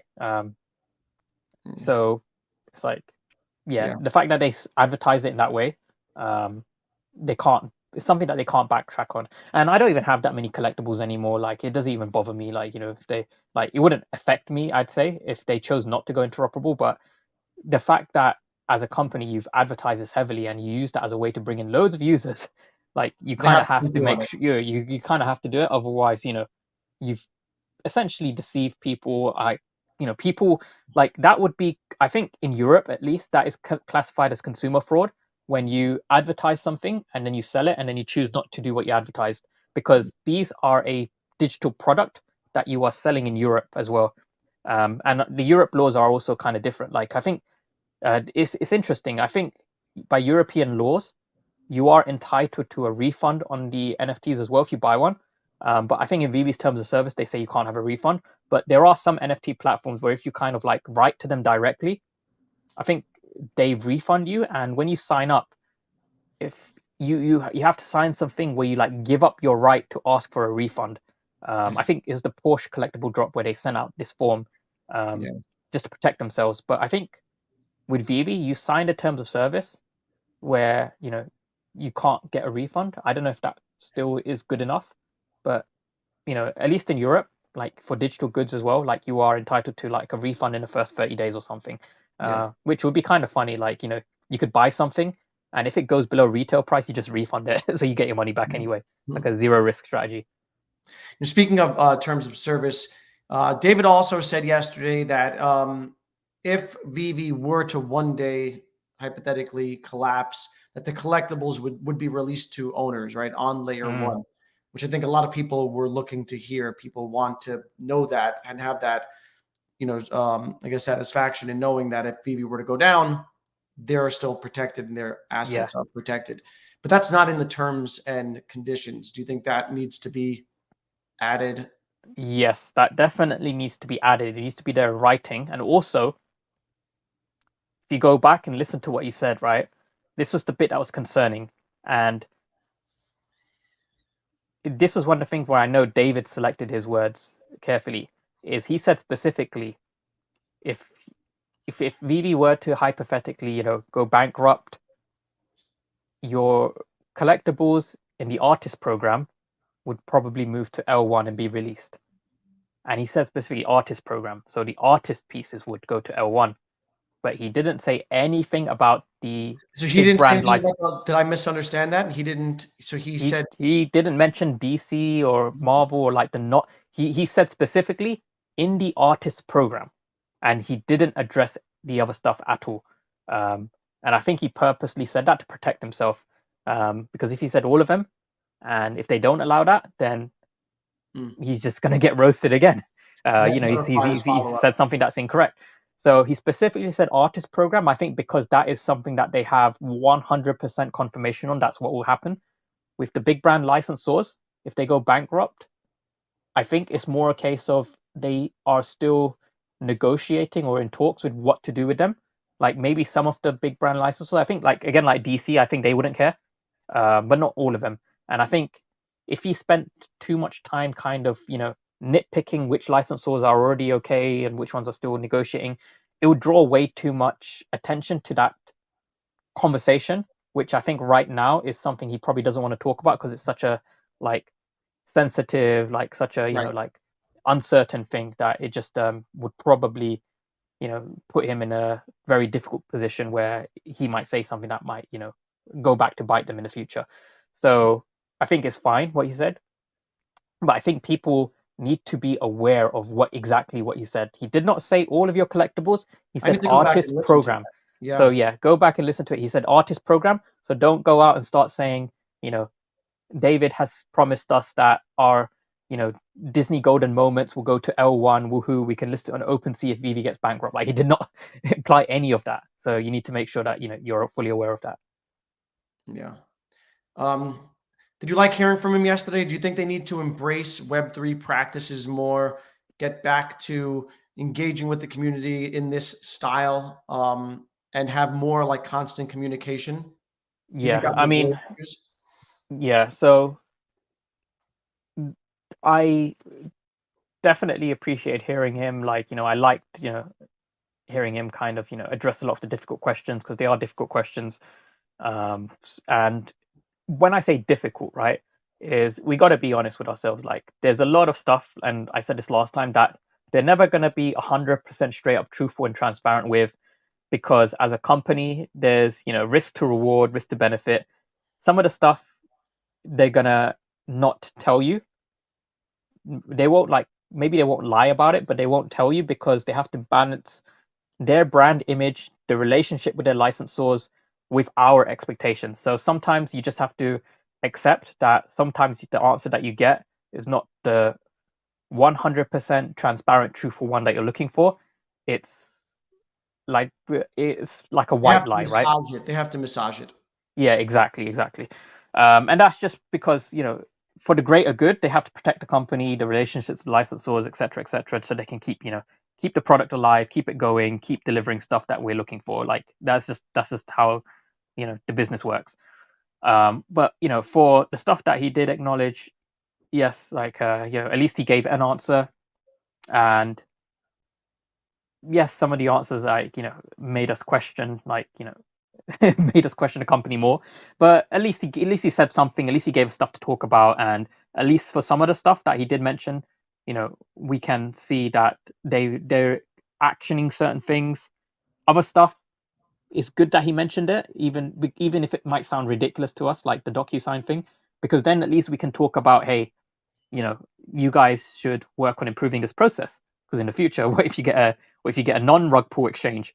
You don't want to lose it over something silly like this. That would be frustrating. Yeah. So yeah, then we can talk about things like that. But yeah, it was good to hear from him. Like I think as far as Web3 goes and Web3 practices, yes, they need to ensure that they don't like, operate as a Web2 company with just blockchain slapped on top. Like that's not what they should be doing. What they should be doing is what they said at the start is bringing on mainstream users, yes, but educating them and making them more comfortable in Web3, not like bringing them on board, you know, and giving them a product just because it exists on blockchain, and then that's kind of it. Yeah, mixing So in they, some blockchain and NFT, and then yeah, like mass producing. this, the whole appeal for Vivi is it's a safer bridge into the world of Web3. It's not just supposed to be, you know, Web2 pretending to be Web3, and you're just using the Web3 stuff to essentially, drain liquidity from the crypto market and bring in the crypto users just because that they bring in a lot of money. Like that's not what it should be. And that's why I'm hoping this PR that they did with Lambo is it's not a way of, hey, Lambo is like a meme in the crypto world. Let's advertise on loads of Web3 platforms because we know that's going to bring in a lot of money. Like I'm hoping that's not what it is. I'm hoping what it is this is a way to bring in more users. Like we can kind of revive the market a bit, and then moving forwards we can kind of mix it up with like ways to you know bridge out to more mainstream adopters, because we've now kind of increased the capacity of our platform. We've brought in more users. We can see what works. Like there should be like a bit of a mix of both. Because even right now, like the mainstream adoption just isn't there. And like I said before, it's not something Vivi is going to be able to do on their own. It's going to be a Right. collective effort. And right now is still not the right time. Like they just aren't big enough to kind of accomplish this on their own. Um, that doesn't mean to stop completely. Like, yeah, sure. Like, if the licensor wants to kind of help promote something with you, like definitely do it. But the focus should be how do we bring in more users right now, which we can retain. Like that is the focus of that is on the Web3 side. And when you bring those users in, you know, introduce them to the world of collectibles, the joy of collecting, convert them into collectors because that's what they've done a good job at. And then conversely, bring in, people who are like fans of the fandom who don't know anything about Web3, and Mm-hmm. then convert them into people who are now knowledgeable about this technology and understand the risks and benefits, because they need to be, they are eventually going to have to learn about this stuff moving forwards, because this technology isn't like just going to vanish. Like it's clearly clear to people now that it's going to be around for a while. So yeah, and if they can do that well, then yeah, they can hit the best of both worlds. They shouldn't like just prioritize one over the other. Like, but for now, their strength clearly, as you can tell from the data, lies in bringing in existing Web3 users and converting them into collectors. Like that's just what they're good at right now, and they should Yeah. keep doing They that, I should think. leverage. They should leverage what they're good at. Yes, yeah, especially in a bear market, like you need Right. to And I leverage think what you're good at. they've done well in the bear market, Mm, right? I mean, look at Recur, look at all these other projects that have gone by the wayside, and they're still pulling in the money. So they still have that connection. yeah, yeah. I mean, they've done really, really well. Like that's the one thing I keep going back and talking about is, even in the bear market, they've done some ridiculous numbers in when it comes to revenue. I think, they should continue to analyze that data, understand why they've done so well, which I'm hoping they're doing. And I'm pretty sure they'll be able to then go back and see, like, you know what, like this is what's worked for our, marketing and PR. Like this is what we should continue to focus on and improve on. And I'm guessing that's what they did for the Lambo drop. I think they noticed that. Um, and so moving forwards, what I would like to see them do is, do the things that I suggested in terms of start mentioning Ikomi and Omi in your articles as well. It just takes a couple of sentences, adds more Yeah. context, it will give exposure to a token, get that token listed on some exchanges, And in the token description, conversely, also mention Veve in that description. I think it does. I'm not sure, but mention Veve in that and talk about the licenses and stuff. Even maybe if you want to like go hardcore, just slap in a mention to David Yunao Khan in there, like something like that, because people will then go Google that stuff. Yeah. And then like have that kind of like that two-way kind of marketing and promotion like built into the token and the platform and whatnot, right? And so yeah, do that as well, and then try and always consider how the things that you say and do will look to a third party. Like, please don't like go about and say, oh, like we fumbled this because we forgot to sign a document. Like, if you need to say that, like try and add more context. Say, Yeah. what you're going to do to improve the process. Because then it just adds more context at least, and people won't like just hear a little sound bite and be like, wow, the CEO of a company, like how disorganized is he, can't even remember to sign a document that's of something that's this important. Like they like just think about it from the community perspective, from their shoes, from like someone who's like a third party, how it looks when you say and do things like the token barely being on any exchanges when other meme coins are being listed on more exchanges. Like for a third party, that doesn't look good. So, how are you going to address that? What is the action you're going to take? Just things like that. Yeah. Thanks to All Chat Gaming for the super sticker. Much appreciated. I saw recently an article about Saudi Arabia buying into the sandbox ecosystem and how the Middle East is looking to invest very heavily in the metaverse. And now, obviously, that opportunity, what opportunity do you think is there in that regard for Vivi and Omi in that part of the world? Yeah. So Saudi Arabia, that's an interesting one, because that region, specifically the UAE, they are. So I've been to I went to Dubai for the crypto expo, and man, like some of the VCs there are so wealthy. Like like $1 million is nothing for them. Like they'll literally have like maybe like a little like a little poker table or whatever. Like they got like chips there. It'll be like literally like $1 million chips, just chucking them on like meme coins and things like random stuff. So just having a few of them on board would be like add so much value. And Vivi, this is what I've been saying. If you put Vivi in front of these guys, they will throw so much money at it, because the number one thing, if you haven't been, go to Dubai and just talk to people in crypto there. The number one thing, like these guys, they're called the sheikhs. They got like the the long stuff, Right. like like they're wealthy as hell, a lot of them, and they will all say metaverse, the metaverse stuff, anything in metaverse, like it's just blowing up there. So Vivi is so perfectly positioned because they also care a lot about like things like branding and licenses. Like they prefer stuff that's familiar, as opposed to something random. And if you combine the two, which is what Viviverse is doing, licenses and metaverses, then it's a no-brainer for them. And like I can't describe just how perfect of a product Vivi is for that that geography, and it's just unknown there right now.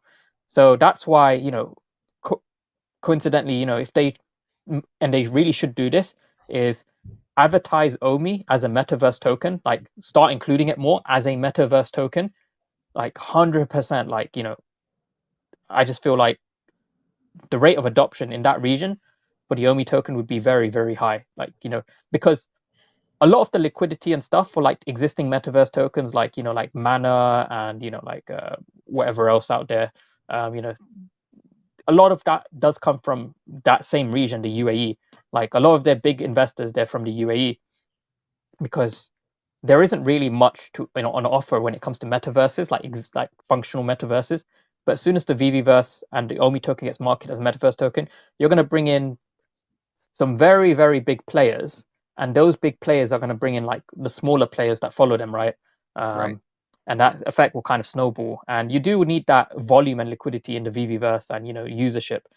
So they are so like the product is so well built for that region, and it's such a wealthy region that that's the kind of thing that you see where it's like, wow, like the volume just freaking explodes. And yeah, Dubai, the UAE is such a very crypto NFT friendly area. Like all of the big kind of crypto project like teams and stuff. Coin Bureau as an example, right? Because I know them as well. They've just moved their office from London here in the UK to Dubai. So now they're now based at Dubai because of how crypto friendly it is. So it's just it's the perfect play. I just can't describe it any better. Like Vivi would be so well positioned. Like they've got so much potential. I'm just hoping they are aware of this. Like if someone in Vivi is not aware of it, they need to reach out to the Coin Bureau team over in Dubai, like learn more about it. Because Coin Bureau already knows about Omi and Vivi. Like they've written an article about it. Like my friend and I, we we know the team. Like we helped facilitate that first article that they did with about Omi token. So yeah, like is a very very good area for Vivi to target. Probably the best area I can think of as far as like token adoption and bringing liquidity and users to the app go, if you exclude the specific IP side of things. Yeah. Zach R, thanks for the super chat. We all loved Omi because of confidence in the team. Now I'm starting to load this project because of the team thoughts. I think that sentiment is obviously down, and when sentiment is down, your confidence goes down. I think that there were mistakes that were compounded over time, which they took a while to address. Now they are addressing them. I think I personally, I think I have lost a little confidence, right? Because as Kay said, I had super high expectations. Now it's a matter of them executing.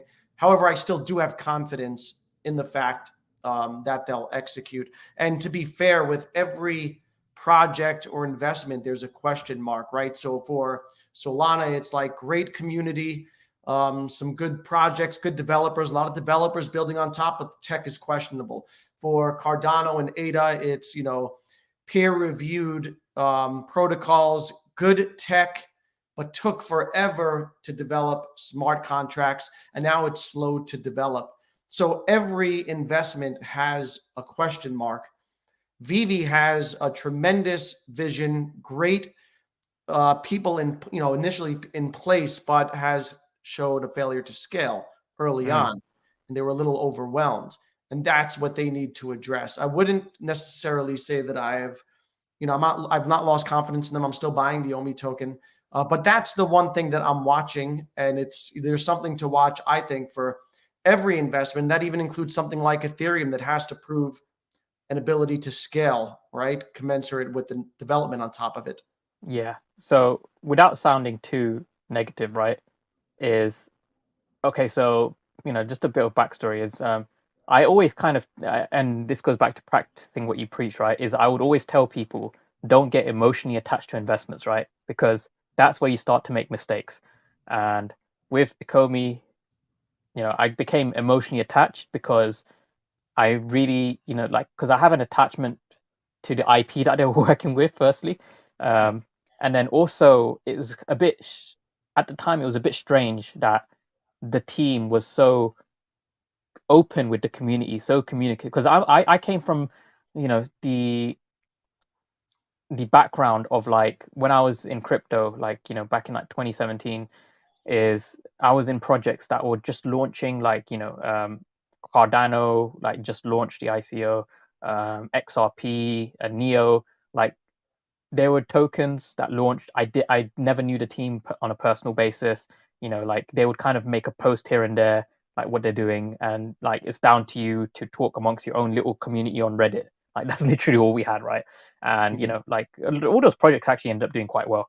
But that's besides the point. Like it was so weird to have like someone from the team like go out and you could talk to them DM them on Telegram, and they could talk to you about stuff that answer your questions. And they would go out and they would do like community AMAs where you can go on stage and like talk live with the team and other people. Like it was a weird thing because I hadn't like experienced that with the previous projects that I was in. So that create like a bit more of an emotional attachment to the project. And I would always say to people like if you work for a company, don't get emotionally attached to the company, because companies, like, they do this, right? Is what they do is they will call you like it's kind of cringy when they do this, like when they call you like work family, and like and they'll be like, oh, you need to like support your colleagues, like look out for them, which is basically their way of getting you to do more work for free. They'll be like and then people will then start to be like, oh, I don't want to leave my company because I like my manager, they're nice to me, like saying stuff like that, when in reality you look at them and you're like, you're being underpaid right now, or you could get like a 40% pay rise if you just did the exact same job, but you just move company and negotiate a higher pay, which you will probably get. But then they always they're like reluctant to leave because they always have that doubt in their mind, like, oh no, what if my new place, my manager isn't nice to me anymore, like that kind of thing. So they're emotionally attached.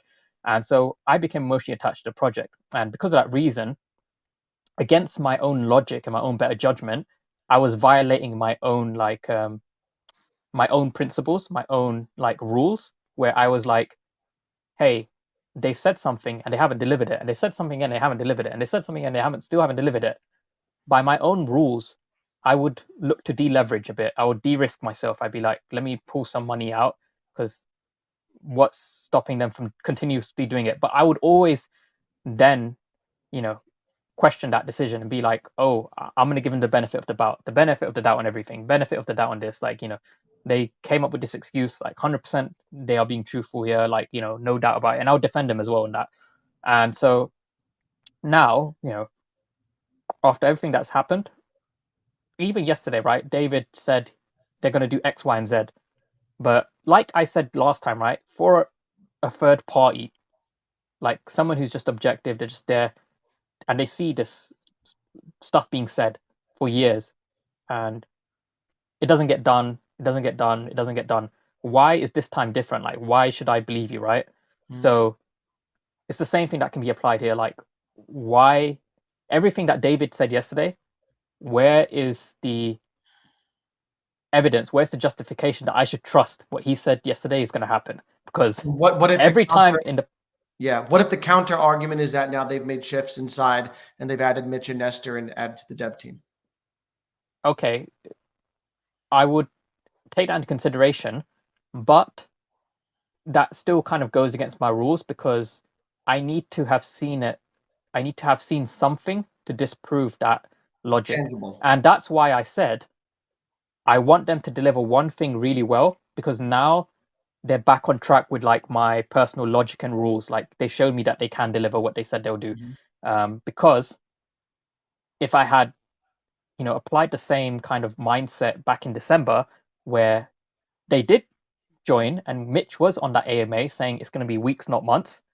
And if I had then made a financial decision based off of that, even though people say, don't make financial decisions on Veve, if I had made a decision based on that, maybe started stacking a bunch of collectibles because I trust that MCP is going to come in 2 weeks, and it didn't happen, which is what happened. It did not happen. Then I would be annoyed. Like, I'd be like, pulling my hair out, because it's like, oh no, they've lied to me again. It's just going to be more of the exact same thing that we've had for years. So that is why I would suggest, I understand why people are losing confidence and they've lost some confidence. I would say, I probably gave them too much confidence. So now my confidence level is like where it should have been. I think I very much agree with that. Yeah. So as far it goes for me, like, do I believe that they can do what they say they're gonna do? I do believe that, and that's only based off of because they have eventually delivered stuff. It took them way longer than they said they would, like MTL, but they eventually delivered it. But I understand why it took them so long, because they had very tight issues with their capacity, their dev capacity, and the lack of technical leadership. Now that they have that, if they can deliver one thing really well, and they continue to do what they say they do with the consistent releases and stuff, then I can make a logical prediction that their releases and their support and everything is going to scale up over time. And from there, I can be like, okay, they can start to earn our confidence because they're doing what they said they're going to do. They've made the right decisions, right choices, and then I'll be like, okay, like now I can have more confidence in them. Right now, I'd say my confidence is where it should have been, which is like the same level it would be for any project that hardcore misses so many deadlines and kind of starts to like mm, become a bit wishy-washy with some of the stuff that they really kind of advertised to us at the start. So yeah, like I think Yeah. they will do what they said they're going to do. It's just you know it's going to be a bumpier road than we thought. It's not going to be a smooth road like we imagined. Yeah. I totally agree with that. All right, I think we're going to wrap up here. We've been on for about 2 hours. Oh yeah. Want to thank you. I want to thank everyone in the chat. A lot of people turned out. We had about 150 at one point. I think it's also like, and I don't want to give the impression that I've lost confidence in the project. I just think that it's important to have conversations like this because there are like kind of like two different sectors, different camps in the community. You've got like the Moon Boys, where everything is great when, not everything is always great. And then you've got like the hardcore fudders Mm. who are overwhelming with negativity, trust nothing. And I think that there needs to be a space for objective, rational communication. So thank you again Yeah. for coming I think on. like I think everyone, you know, whether someone's like, moon boying or whether someone's a fodder, like they all kind of have their own way of expressing uh their emotions to this project, right? Because I know personally in real life there are people out there, and one of the things that they just hate is, and it's probably from their own upbringing, their own personal circumstances, is when someone screws around with their money. Like they just don't tolerate it, and they get Yeah, very, very aggressive over it.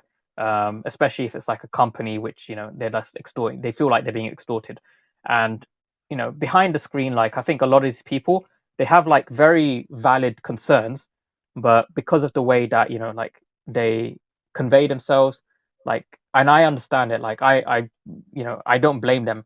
Like if they get really angry over something and their way of expressing it is by like making fun of the team and like just like outright like calling them scammers XYZ, then because they feel like their money's been someone's extorted messing with their in some money. way, like exactly someone's messing with their money, Yeah, then yeah, I completely understand. That's why I don't call them fodders and like say yeah, if you don't like it then you can leave, like because that doesn't achieve anything. Like if people leave, where's the progression, right? Where's the improvement?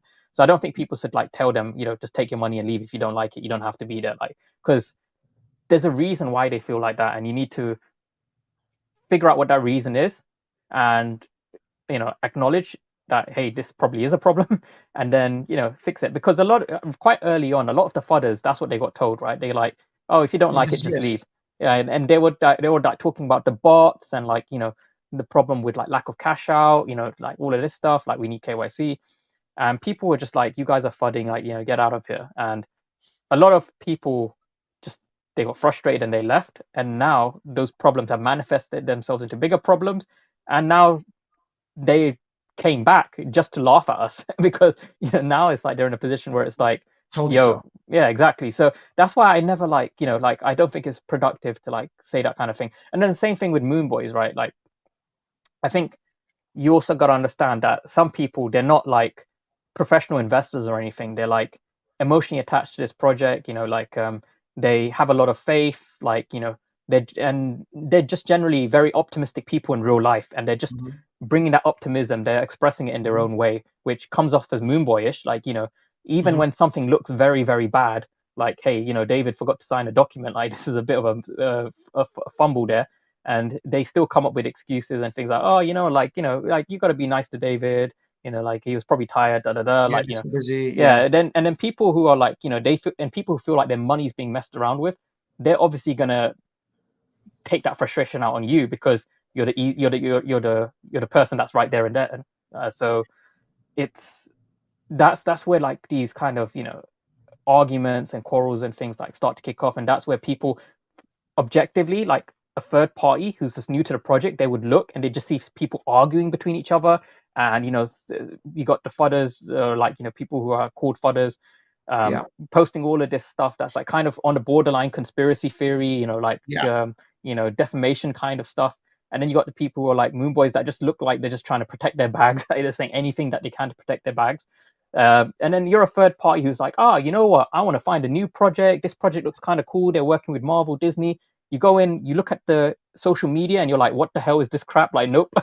Like, you It's just like the Jerry Springer show. yeah, Yeah. you just put people off, and they're like, nah. And then then what happens is they go to a project where like 99% of the people are just clearly like bots and shillers and stuff, like like I make fun of Hex, like I'm like I think the whole community is bots because it's like like if you read the comments, it's like it looks like it's created by Chat GPT or something, right? Yeah. And yeah, so And I that's think also why I love yeah. talking to you, is because we can bridge the gap between those personality types and those perspectives, right? Mm. People who are super optimistic and, glasses are rosy and everything. And then the people who are see the negative or angry and they feel jilted. And we're able to kind of like bridge that.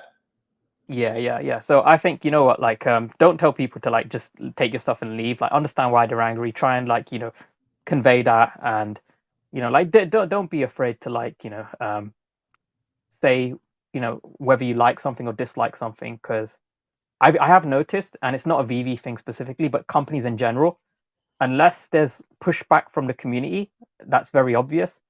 They're just going to assume it's not a problem because Yeah. it's a company. They've got tons of other things to focus on. They aren't going to sit there and analyze Twitter sentiment all day. Like, if it's a significant enough point, other people will see and they'll probably agree with you, reshare it. And the team generally, they do notice things that are being widely spoken about, and then they will address it, right? So, don't be afraid to like, say what you want to say. Obviously, try and say it in like a way where you're going to be taken seriously, like you can throw in memes and stuff if it's like something that's Yeah, constantly you can mask it being with a meme.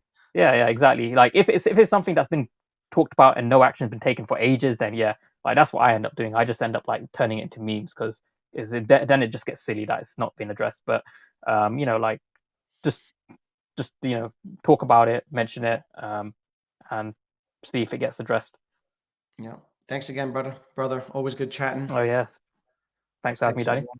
Have a good one. Peace.